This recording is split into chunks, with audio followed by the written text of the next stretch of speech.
Hey, this is Chris, the Idaho Painter. Thanks for watching this free lesson on how to epoxy a garage floor. If you want to see more of my comprehensive course, it's at paintlifesupply.com. It goes over estimating, it goes over marketing, it goes over all the steps to complete a professional garage epoxy floor. So hopefully you enjoy this lesson. Thank you for watching. All right, so if you haven't seen Seal Crate's Epoxy Shelf 550, here's the product right here. We've got part A, part B, clearly labeled. So it's a two-component product. We're gonna be mixing this together. I've got a drill with a stir whip. You wanna make sure you mechanically mix this. You don't wanna just use a wooden stir stick. You wanna have a drill. So this has gotta be mixed, extremely well. Once it's mixed, it's got a 45-minute pot life. So you need to begin applying the product right away. You don't wanna mix this up, go to lunch, come back, because then you're gonna be outside that 45-minute window. So 45-minute pot life, and then it has a 5-hour dry time. So one of the great things about this product is you can actually, same day, you can apply your primer down 5 hours later. You can actually come back and do your top coat, your flake coat, your Epoxy Shelf 1000. So it's a great system, simple system. You can actually, we did our filling of our saw cuts and outside perimeter, with our self-leveling product that we're going to be scraping. You can actually start 7 a.m. in the morning. You can do that filling. You can do the scraping. You can come back, do your priming after you scrape. 5 hours later, do your top coat and flake coat same day, and then come back 16 hours later, and then do your polyaspartic on top of your flakes. So you can do the system in 2 days. So we're going to show you the mixing of part A and part B of Epoxy Shelf 550 and show you priming it now.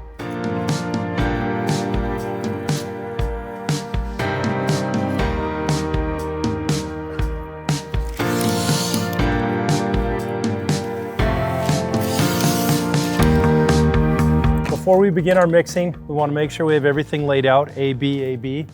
However it works for you, left, right, try to keep your mixing station the same on each coat so you know that you need to put your B in to your A or your A into your B. I also recommend strongly that everything gets pre-mixed. By pre-mixing, we ensure that we get the right activation. I think of it like a gallon of milk. Every time I go to drink out of it, I give it a shake because everything settles. Same with this. So make sure to mix it. We're going to pre-mix for about a minute, roughly, and then we'll mix these together for 2 minutes. At that time, we'll have a 45-minute pot life to get this down.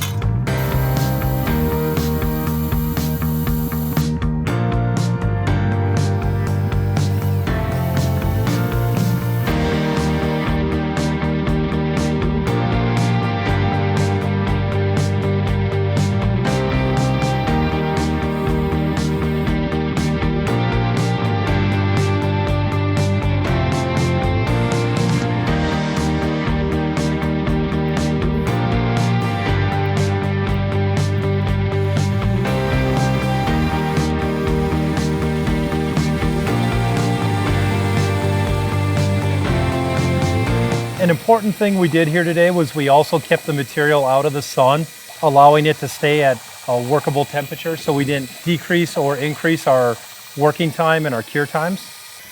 2 minutes is a mix time, what we want to make sure we're properly activated. Whenever we mix this up, we have about a 45-minute window now until this won't be usable. We're going to get 250 feet a gallon, and when you're working out of a pan, that can take a little bit of time. So when working by yourself, I only recommend 1 gallon at a time. Especially if it's getting hotter out in the day. Another thing, if I was bringing this bucket onto the floor, I would want to pour it into a secondary bucket because there's going to be unactivated material on the side of the bucket. And we definitely don't want that on the floor. So by pouring it out into this container, anything that's activated is going to pour out. And then anything that stays in there, we're going to consider that as not activated.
So now I'm rolling out my primer. We've got 2 kits. The garage is saw cut it out evenly. So my first kit, should cover the first 2 squares.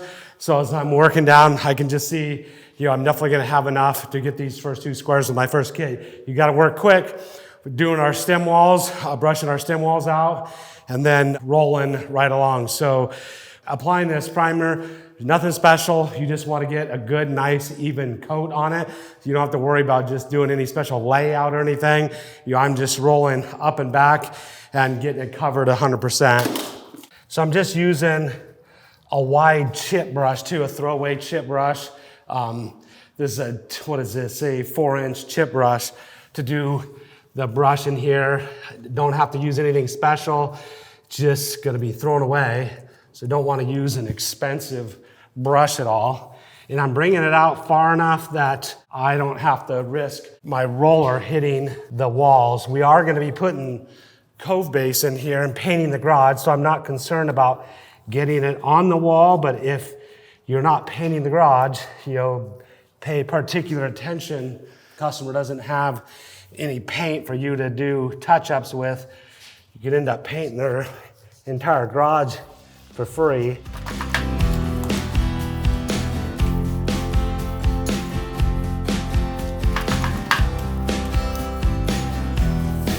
One other little handy tip I'll give you, just realized I stuffed in a little drip of epoxy or primer.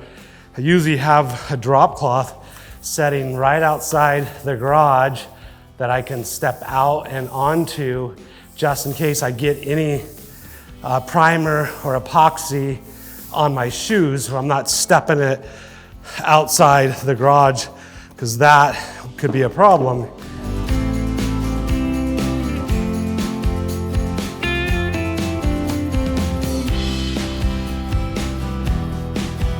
This primer, the Shell 550, you use acetone. So if you got anything on your equipment or whatever that you wanted to get off, you always just have acetone ready with you. So I've just about got this squared on. You can take a look at my bucket. You can see I can't even load up a roller anymore, so it came out exactly what I needed. Ready for another mix, Chris? Yeah, ready to go. So we waited to mix up, our next batch, because, 45 minutes, that's all you got. So we wouldn't have had enough time. So you definitely want to always mix up one batch at a time. With more time and experience, like if you put it on way too thick and didn't have enough, could end up, cutting into a third kit. I don't want to dry nap it and string it out too far, but I want it to be coated. So there's nothing left, and I'm right at the end. Our next kit, Tony's dumping in, and he had a really good tip. These are mixing buckets, man. Those handles are really, really weak. So whatever you do, do not trust that handle. Make sure you take and hold the bottom of it. I'm taking and working it down in some of these voids. You want to just get them filled up.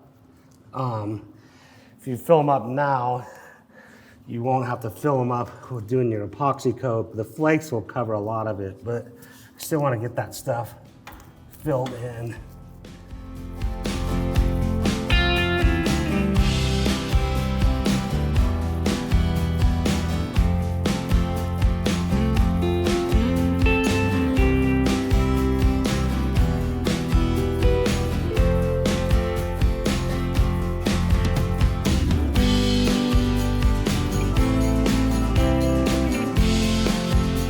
So one thing a concrete primer does is it identifies imperfections in the concrete that we don't necessarily see before there's a pigment coat on there. So as you can see right there, we have a divot. We'll have a product that we can patch with tomorrow before we put down the broadcast coat. It goes on similar to like a spackling, and you can put your broadcast coat directly over that wet on wet. So we don't need to let anything dry. It's a 2-component product, so there is some mixing involved, but it's all done on cardboard with the stir stick, just like spackling a wall. We also have a big, not a big hole, but a hole that appeared right there. A couple other pinholes right there that will fill too. I actually knew that hole was there and I forgot about it. Could have filled it with the sealant, but we'll definitely get it tomorrow. Won't be a problem. And I'm not putting a lot of pressure when I hit that frog tape because I don't want to push product underneath there, but the frog tape should keep anything from bleeding underneath there. And if anything actually bled underneath there, when we begin doing our epoxy, I'd actually just take my tape because we re-tape it. I'll just bring it out just a little bit farther.